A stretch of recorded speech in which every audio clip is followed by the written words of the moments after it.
Hello, heathens of YouTube. Mishka Valhalla here. So, if you were here for my last video, it was about Assassin's Creed, the new Assassin's Creed game, how it's being focused around Norse culture and the Viking Age. Today's video will be focused more on back on the more spiritual and educational topics. I will be focusing on ritual, heathen ritual, and how I do my rituals, and we'll go deep into detail of why I do the things the way that I do and what I use and what tools I consider most helpful when conducting a proper Norse heathen ritual. Anyway, before I get into today's subject, I would like to make a shout out to this company I've been working for as an ambassador. It is called the Beard Struggle. This is their logo. I will leave a link in the description. Basically, if you have a passion for Norse wellness, Norse wellness, if you have a passion for beard wellness and you're into Norse related things, these products are Norse inspired. That's right, Norse inspired. Not meant to be historically accurate in any way. Odin's Virtue, this one is called, as the Volknut. I think the logo is pretty cool, kind of looks Odinic, with his eagle helm. And then, of course, you have Freya's Bliss, which is a beard oil. A lot of these are inspired off of mythological themes and names. The scents are wonderful, and the prices are great for the quality. This one is called Asgardian Secret. This one is a beard wash. And so yeah, so if any of you are interested, I'll leave a link in the description. And without any further ado, we'll get into today's video. So since we're on the subject of rituals, the first thing I want to do is sort of list all the things that we're going to go over um, as far as the objects and the artifacts we need for a ritual. Again, I'm going to show you how I do my rituals. You don't have to do your ritual this way. This is usually how I conduct it, among tribal members or close people I know that share like mind. I'm not going to say that anything I do is complete fact, but many of the things that I do use in the ritual are historical. So it's just up to you what you give or take from what you learn in this video. But yeah, so we'll go over the couple of things that I wrote down here that are very useful in a ritual.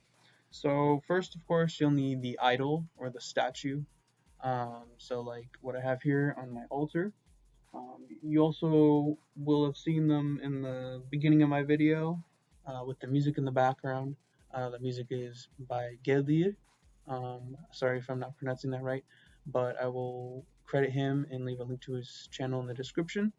But yes, you will need one of these idols or something bigger, something smaller, whatever you want. Just something to represent a picture, even something to represent the being or entity you're trying to reach out to. Could be an ancestor, a spirit, a god, a goddess, anything really. So you'll need that. That's where all the energy is going to be focused. In a way, the being will inhabit that object, that image of the being you're trying to interact with. So then, of course, you have the offering bowl. What I use is I try to use a lot of horns. Like for some reason I feel really connected to my ancestors when I use horns, like drinking horns. Of course, you have what I have here. Has a nice stand. This is one I would use in a ritual too. Fill it up with mead, but that's something else that I will talk about further down this list. Again, you will need the offering bowl. The ones I use, they're already full of mead because I offered the gods some mead recently. So this one is also made of horn. I got it at the shop I work at. It's called Luna Bohemia. They're in Miami, so I mean, I'm not surprised if you wouldn't be able to get stuff from them. But I will leave a link for them to their website in the description. But yes, so a bowl, for the offering. Typically, mead is what I use. We'll get into that. Or the blood and fat, or some part of a meal you're going to partake in. During the feast or celebration that potentially is after the ritual or the bloat you're performing. So of course Then again, you have the offering, the obvious thing that is needed: the mead, the meat, the blood, whatever you wish to offer. Please be safe. Don't murder anyone or anything. If you have your own livestock and you're a butcher, you know, that's up to you, but it's all about being safe and being humane and using every resource you can. Most people should, imagine their offering being mead or wine or some sort of fine beverage, you find delicious, or some sort of food. What I would do is I would cook a meat over, like for a feast anyway, for a big celebration of kin, not just a solo ritual, but a bigger ritual. I would, cook some meat, over the fire, but I'd hope this meat would still be bloody and fatty, and I would cut off all the fat and pour out all the blood into the offering bowl, or into the fire so it can burn, and the smoke can go to the gods, or whatever, whatever explanation you want to have for how the gods receive their offerings.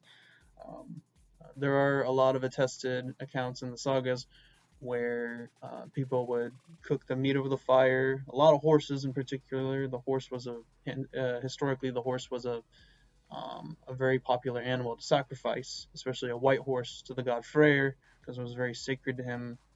Many white horses were dedicated to Freyr, whether they were to roam around one of his temples or to just straight up, be sacrificed to him, while the meat after the ritual was devoured, since the meat was during the ritual consecrated. Um, yeah, so it's the idea of putting energy into something and blessing something so you can share it with the gods. It's not about just giving to the gods, it's about sharing an experience, give and receive. And that gift cycle will appear a lot the more you learn about heathenry, if you don't already know about it. The gift cycle, it's everywhere. And then, of course, the sacred space. So you need to have. I'll show you my backyard in one of these future videos, but you'll need a sacred space, an area where you can perform the ritual.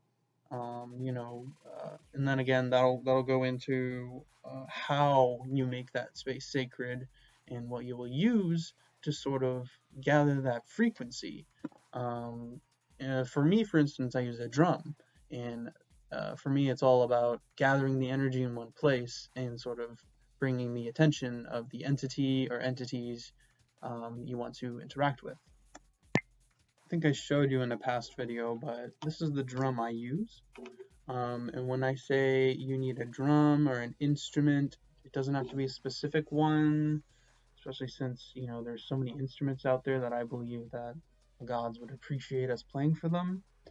um but the idea is to not, like, make a masterpiece per se, but to draw on the energy. So if you have a guitar that maybe you're not perfect at playing, but maybe some good tunes, or I don't know, you know how to play something that can kind of vibrate the energy, if that makes any sense.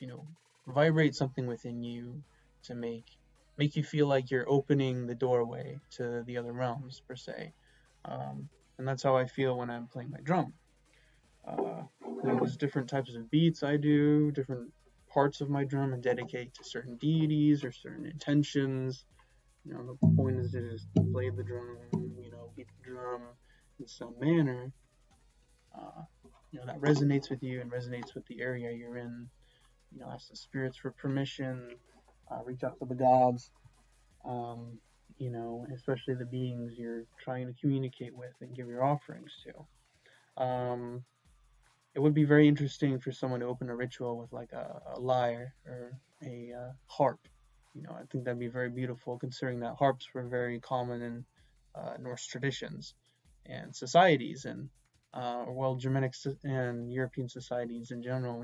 Harp was a very popular instrument, and I can imagine that a number of Norsemen could have opened a ritual while playing their lyre or their harp, to sort of set the mood. But if I were to have it my way, I would have a whole bunch of people with drums and lyres and toggle harpas and buckhorns, all those different Norse instruments that many heathen musicians are using today. but in a big ritual, an elaborate ritual for perhaps a very important god or group of gods, which would be very fascinating. But yeah, so the point is to lure them in, to entice them. I know a lot of modern heathens will create a circle. I was victim of this for a very long time, to the idea of creating a circle. You can do it if you want. I mean, the hammer right is not a bad thing, but it is more of a modern invention. The hammer right, when you have your Thor hammer and you go around in a circle and you bless the different directions, the different pillars or the different dwarves of the four corners. I mean, there are different dwarves of the four corners. Like there's relevancy to that, but the hammer right itself is not incredibly accurate. Or we just don't know. Like we do know that the hammer had magical properties. Thor's hammer was a fertility symbol, a symbol of protection. It was put upon a bride's lap, you know, during the wedding ceremony to increase, child fertility. He was god of common folk, very popular. People wore his hammer a lot during the Viking Age, so it's a very important symbol to consecrating. So um, you would not be surprised, and you shouldn't be surprised if you will see me, if you were to ever be in a ritual with me, see me use the hammer in some way to consecrate something or to bring notice to something. But yeah, so you'll definitely need an instrument, if not a drum, some sort of percussion or something that resonates with you, something that makes you feel like you can connect to the other worlds. Okay, so now we're going to get a little more specific, and we are going to probably get into a little more of my UPG maybe, but I have some sort of you know backing for this, some sort. It's just not great. So that's why I do give you that warning. Take it with a grain of salt if you wish. So a cloth. So a cloth for me is very important for a ritual, or I don't know, something to make the table or this grove or this area, comfortable. For all the different offerings, the bowl, maybe the candles, or especially if it's a offering on a table. Most Bloats don't need to be done that way. All you need is a grove or a place in nature, somewhere where you feel connected to that being you're trying to connect to. But yeah, so somewhere comfortable, just a cloth, make the space nice, as if you're inviting a guest, because that's what you're doing. You're inviting the gods or the spirits into your home or into your sacred space, so you want them to feel welcome. And then, of course, you have the candles. This is very common. A lot of people burn candles for the gods. It's a very universal thing, not just European or Indo-European. Many cultures around the world burn candles for their deities, and that's no surprise. So definitely have those on hand. Um, in my opinion, they definitely draw energy. The fire draws in a lot of energy and a lot of power to help communicate with the other worlds. So those candles, line them out in a certain way. Maybe three candles. Three is my favorite for rune readings, or just I don't know, general bloats or rituals. Especially small ones like three candles, because three is a very special number. Or nine. You can use nine candles. It's up to you. Um, Either have candles or a big burning fire, like a big fireplace, or a bonfire, a fire pit. Like that would be ideal in my opinion. Like that's the heathen ideal, is to have a little hut or a grove, some area, maybe a temple or something where there's a big sacred fire where you can just invoke the gods there. Start a fire, um, maybe dance around the fire. Open your ritual like with your music, your enticing energy. Make the area comfortable for the entity. You're welcoming them into your space, and then of course have your horns, your drinking horns. Excuse me, drinking horns. You can use a regular cup if you want, like a ceramic cup. It doesn't matter, but in my opinion, it's very important to have a drinking horn or some sort of horn vessel. I don't know, something you can have the mead in.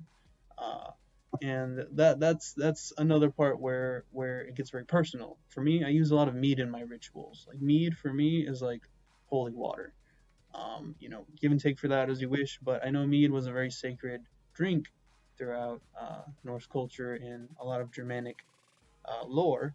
The mead is spoken of in high regard as being a drink of poets. Odin has been known to drink exclusively mead or steal the mead of poetry. So there's a lot of significance there, and so I will get deeper into that.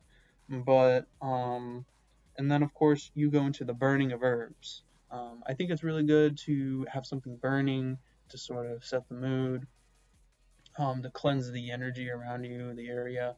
Um, I try to avoid the word cleanse so much because I don't know. For me, it just kind of has a lot of Christian connotations, but cleansing is a thing, in heathenry too. It's more about consecrating, like hollowing a space, making it safe or welcoming for a being or yourself.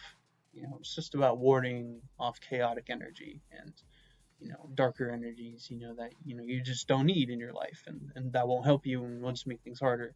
But yeah, so you want that space to be hollowed, you want that space to be clear, and you want something burning. I prefer mugwort. For me, I believe that since there is some sources or evidence that states that the Anglo-Saxons burned mugwort during heathen times. So I think why not the Norse people, because it also grows in Scandinavia. So I was thinking, maybe I should also burn mugwort for my traditions. I do have some Anglo-Saxon heathen tendencies, very pan-Germanic-ish tendencies. I know it's the lore and the gods are very similar, but they're also slightly different. Because these traditions have different lenses. But I definitely like burning the mugwort. Sometimes I just use, I don't know, some modern incense. Usually I try to associate the scent with the deity I'm using it for. Maybe just burn some incense. Um, if you don't have any herbs or anything to burn in like a little pot or cauldron or something, if you don't have anything to burn, then just use some incense. I'd say. Another thing I'd say that is very good is the torque. So it's attested that in the sagas that the torque or the arm ring, this great arm ring, would sit in a temple or sacred grove, and the people that visit it would put their energy into it. They would give oaths to this ring, and they would therefore give oaths to the gods and to the tribe and to the land. And so I try to utilize this in rituals. So whenever I am doing a ritual, I try to have it near me or around me, so I'm kind of in a way reminding the gods of my oath, reminding them that I'm here because I am truly dedicated to them and I feel that family tie, that heathen family tie to the gods, where I see them in a way as divine ancestors, not necessarily by blood, who knows, but, just in spirit, I believe the gods to be very family oriented, very family like, um, and they are the gods of my ancestors after all. Okay, and now we are going to finish this list off with the branch. And so this is kind of something that also has some historical backing. I can't remember the source, but it speaks of the god, or no, the Gothi. I've had the Gothi or the priests, flicking. I think it's at the Temple of Uppsala, like flicking the blood or um, the offering onto the faces of the practitioners, because the blood is in the offering bowl, on the altar, right by the idol or the arm ring, and then it's distributed on the statues. They flick the blood on the walls, they flick it on the statues, and they flick it on the participants of the ritual. And this is sort of to bless and consecrate the area because this substance was offered. um, what I use for that is mead. So I pour the mead in the bowl, and that's the offering. Once everybody has drunk their mead, um, I'll get more into that in a few minutes. But once all of us have drunken the mead around the circle, we have all given our energy to the horn, to the purpose. Again, like there are two types of rituals. There are rituals with multiple people, and then there are rituals with individuals or two people. And those are the ones where I wouldn't be going around, or the host of the ritual wouldn't be going around, like flicking the mead on the participants or the blood, or I don't know, whatever consecrated fluid was distributed into the bowl. Um, so I go around the circle, and what I've done for when I've led rituals was, use a branch to, wet the branch with the mead, and then, of course, flick the mead on the foreheads of all the participants. Seems to work, but it's just my thing. In a way that's part of the blessing. There's in a way what I love about heathen ritual is, without sort of having to say it, you're already implying that there's so many layers of blessings, from consuming the mead to having the mead upon your face to giving your energy to that mead, and to the gods giving their energy to that offering, and then both of you sharing it together. For me, that's something so powerful, and something that is so hard to find, in a lot of modern religions. So that's another one of the many reasons why I love being heathen. But yeah, so it's multiple people. I try to fill up the horn, somewhere in the middle of the ritual, and we pass it around, and we all drink out of it, therefore consuming the blessings of the mead, the healthy benefits of the honey, and of course the blessings of the gods or the spirits that have imbued the mead in the horn with, their energy, their Megan, the force, the energy that we exchange and share with the divine as beings in Midgard. So yeah, I think that's the end of the list. But yeah, so I wouldn't be using the branch on my own. For an individual ritual, an individual blot, I would have my own horn, I would have some mead, I would, of course, have all the things that I mentioned available, but I wouldn't be going around, it's less inclusive. It's more inclusive between the spirits and the practitioner when it has to do with solo.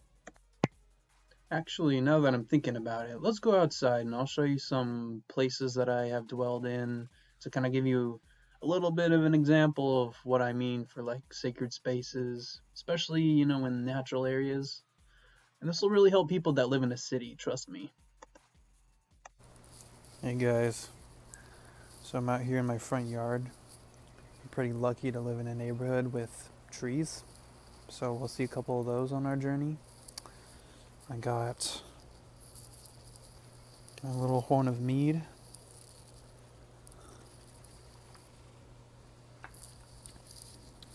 It's past noon. I think it's almost 4, so it's not too early to drink. Without any further ado, we'll begin our journey. So here's what I have as far as general, you know, nature-y, sacred space. It's not much, especially considering that I'm in Miami. I'll be going back to Alaska soon. I was going to announce that some way, but I'm announcing it now. So I'm going to be going there to visit for a little bit. So I'll have a lot more nature to enjoy, to connect to the gods and spirits. And then I made this spiral here. This is going to be the subject of my next video probably, centered around dragons and serpents. So I use this spiral to connect to the earth and the primordial forces of the dragons and the serpents below, and to the underworld. Well, I guess I can explain a little more of that in the next video, because that would make this video really long, and I want this video to stay on this subject alone. Oh, one thing I do like about Florida and Miami is a little lizard. See him? Sup, guy? Are you a dragon? Well, now that I think of it, I think my next video will probably be about the Jotuns, since we're on the subject of primordial beings and forces and the underworld. Some of the Jotuns in the Poetic Edda were said to be home to the Jotuns. the giant Sutton. Sutting. Forgive me if I'm pronouncing that wrong. In the underworld. He was the one that had the meat of poetry. And that was when Odin turned into a serpent. And then he went to the underworld. And then he laid with the daughter and wed the daughter of Sutton and stole the meat of inspiration and brought it to Asgard as an eagle. So you already see all those animal symbolisms all over the mythology. Yeah, we'll talk more about the serpent and the eagle in future videos. Yeah, as far as general nature, there's some stuff, but no forests. Definitely no mountains. Florida is way too flat for my taste. Well, there are some trees here, as I said, so it's a nice comfort. I do imagine some spirits that are dying of the humidity are probably inhabiting them. Who knows? But anyway, I'll probably show you the harbor. That's another little, or the canal. Excuse me. The canal is another place I feel connected to, or at least another place that I can settle with until I have a better area to connect to with the spirits of the land and so on. Here's another dragon. Hey guy, how's it going? This guy's pretty confident. That lizard was like, what the fuck do you think you're looking at? But anyway, now I'm here at the harbor. Let me show you here in a second. A lot of nice boats out here. Sometimes I feel like I can connect to the spirits or Njord when I'm out here near the water. There are some better areas like the beaches and there are some parks, but due to all this quarantine and, well, I think I've mentioned before about the loss of my car. It's a little hard to get to places, but other than that, things are pretty nice. This meat is so good. It's a beautiful day, especially for Miami. There's a breeze and it's still sunny and warm, so not too hot. The humidity is taking a break, which is a big surprise for this time of year.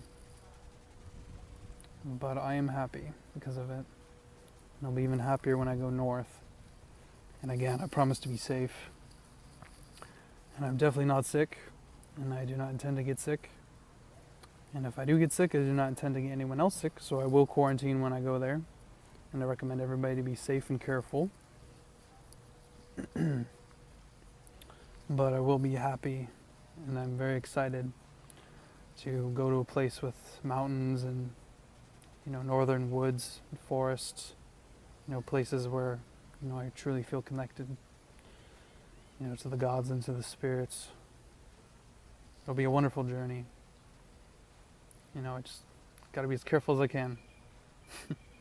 There's another lizard. Again, these guys are everywhere. Anyway, this is the lovely path I've walked many times when I was really little. I lived in Alaska a lot of my life, but I also lived here a few times. So, actually twice, but once just only for a little bit, and the second time was for like 6 years, I believe. But after that, I moved back to Alaska. And then that was when I lived here for 7 years. No, I lived in Alaska for 7 years. But yeah, that's pretty much the gist of my neighborhood.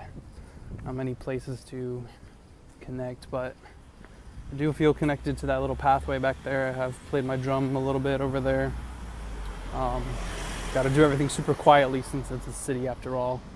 Back in Alaska, I was definitely able to go out in the forest and, drum outside even at night, have a fire going. Nobody would really bother you at all because nobody could hear you.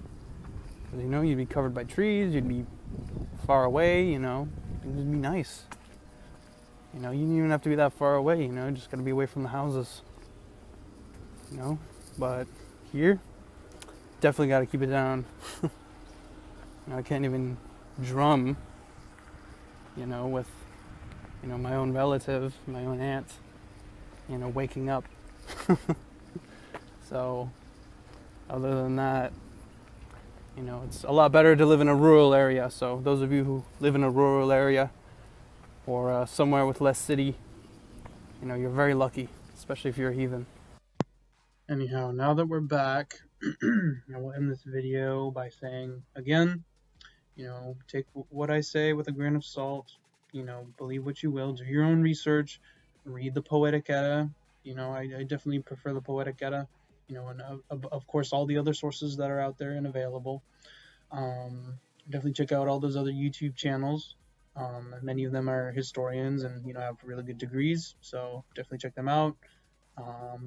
Jackson Crawford, Arith Herrier, and a number of other ones. Check them out. They've got some really good content. But yeah, so we're done here. If any of you have any further questions on how to do a ritual, or what objects should you or should you use, I'm not here to tell you what you should and shouldn't do, but I'm definitely here to talk. If you want to talk about anything, or definitely heathen related topics, or maybe future videos. I think I'll make a Patreon here pretty soon. But until then, I'll keep making content as often as I can. Please stay tuned, and thank you for watching. Have a nice day. Please like and subscribe. Thank you very much, and hail to all you heathens. Honor your gods, your spirits, and your ancestors, and watch each other's backs. It's a changing world out there, and there's a lot going on. Good luck, everybody.